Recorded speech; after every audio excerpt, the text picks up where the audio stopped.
اس کے انتہائی مالدار والد کا انتقال ہو چکا تھا۔ اس نے اپنے پیچھے خاصی دولت چھوڑی تھی۔ والد کے انتقال کے بعد اس کا یہ اکلوتا بیٹا اپنی ماں کا خدمت گزار تھا۔ باپ کے ترکے میں سے وہ حتی المقدور اپنی ماں کی خدمت کرتا اور اس کی دیکھ بھال پر خاصی رقم خرچ کرتا تھا۔ ایک دن ایسا بھی آیا کہ جب وہ شادی کے بندھن میں بندھ گیا۔ اب وہ شادی شدہ نوجوان تھا۔ اس کے گھر میں ماں کے ساتھ اب ایک بیوی بھی جلوہ افروز ہو چکی تھی۔ اس کی بیوی خوبصورت تو ضرور تھی، مگر دوسروں کے حق میں اس کا رویہ بہت برا تھا۔ وہ خود غرضی اور مفاد پرستی کی تمام حدیں پار کر چکی تھی۔ اپنے مفاد اور مطلب کے مقابلے میں اسے ہر چیز ہیچ اور ناقابل توجہ نظر آتی تھی۔ اسی وجہ سے اس نے اپنی ساس سے بڑا ناروا سلوک کیا اور اس کا جینا دوبھر کر دیا۔ وہ اپنی ساس کے ساتھ زبان درازی سے بھی باز نہیں آتی تھی۔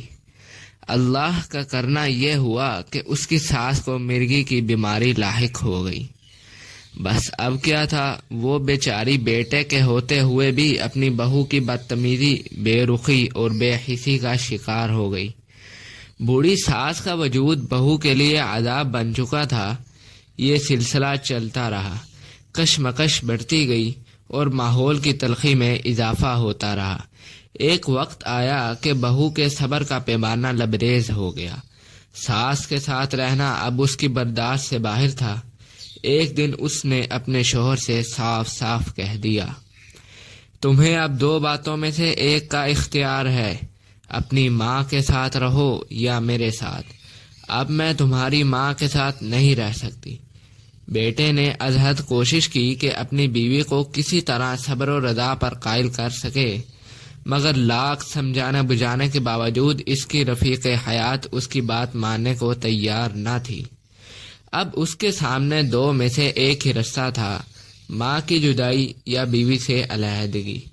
یہ ایسا پرآشوب اور مشکل وقت تھا کہ اس کے لیے کوئی فیصلہ کرنا دشوار ہو گیا۔ اس نے کافی دیر غور کیا، آخر کار اس نتیجے پر پہنچا کہ اسے ماں کے ساتھ نہیں بلکہ بیوی کے ساتھ ہی رہنا چاہیے۔ اب کیا تھا، اس پر بیوی کی محبت کا بھوت سوار ہو گیا۔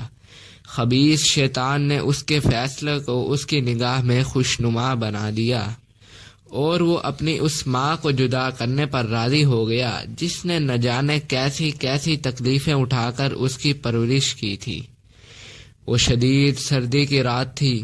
اس نے اپنے شیطانی فیصلے کی تکمیل کے لیے ماں کو چھت پر چڑھایا اور پھر چھت سے نیچے دھکا دے دیا۔ جی ہاں، چھت سے نیچے۔ جی ہاں، اپنی ہی ماں کو اوپر سے نیچے پھینک دیا۔ بیچاری بوڑھی ماں اپنی زندگی کے آخری سانسوں کے ساتھ زمین پر پڑی کر رہ رہی تھی، اپنے پروردگار سے اپنے ہی لخت جگر کی شقی القلبی کی شکایت کر رہی تھی، جس نے اسے انتہائی بے دردی سے چھت سے اٹھا کر نیچے پھینک دیا تھا۔ مجرمین اور منافقین کی یہ عادت ہوا کرتی ہے کہ اپنے کالے کرتوتوں کو نیکی کے نقاب میں ڈال کر پیش کرتے ہیں۔ اس بدبخت بیٹے نے بھی ایسا ہی کیا۔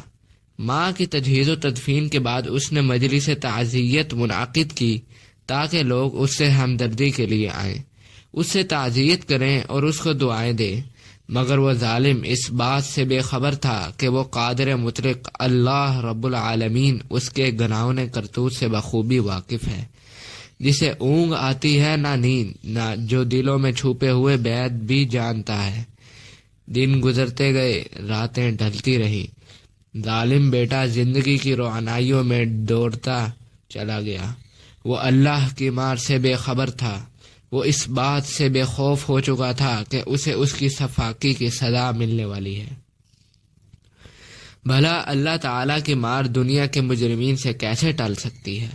اس کے دربار میں انصاف ضرور ملتا ہے، چاہے فیصلے کے نفاذ میں کتنا ہی وقت لگ جائے، کیونکہ اللہ کا فیصلہ اور انصاف اپنے وقت پر ہی ہوتا ہے۔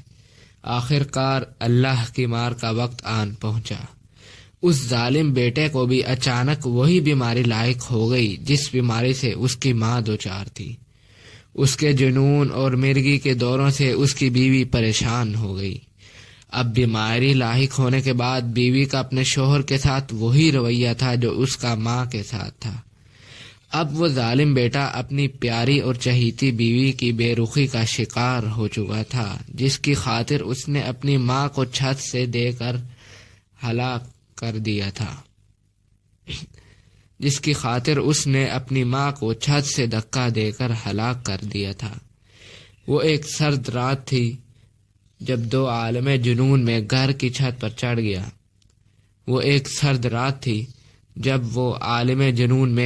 چھت پر چڑھ گیا۔ مگر اس بار وہ کسی کے سہارے چھت پر نہیں چڑھا تھا، بلکہ خود ہی ہمت کر کے اوپر گیا تھا۔